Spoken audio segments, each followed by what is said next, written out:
In today's video, I'm going to teach you how to create a simple, responsive table in Figma.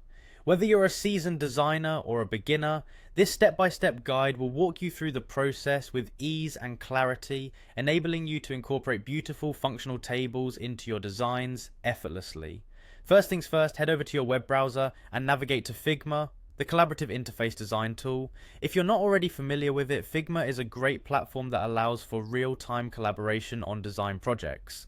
Once you're on the Figma homepage, go ahead and click on the login button. If you don't have an account yet, now would be a good time to set one up. It's quick and easy. Upon logging in, you will be directed to your Figma homepage.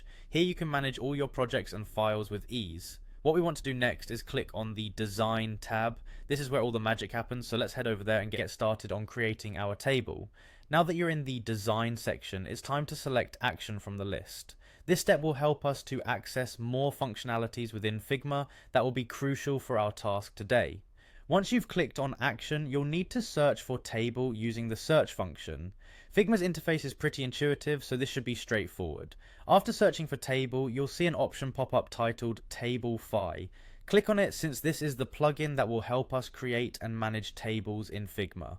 Plugins in Figma are like your trusty sidekick, offering you additional features and functionalities beyond the default setup.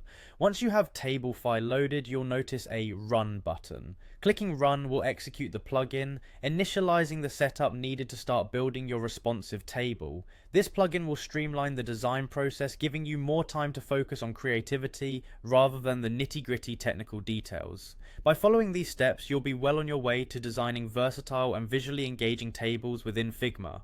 Remember, the key to effective design lies in consistency and clarity, so take advantage of Figma's features and make your tables not just functional but a fundamental part of your overall design aesthetic. And there you have it, you've just learned how to set up a simple responsive table in Figma. Practice makes perfect, so feel free to experiment with different designs and configurations to suit your style. Thank you for watching, and be sure to stay tuned for more tutorials that will hone your skills and inspire your creativity. If you found this helpful, don't hesitate to hit the like button and subscribe for more design insights. Happy designing!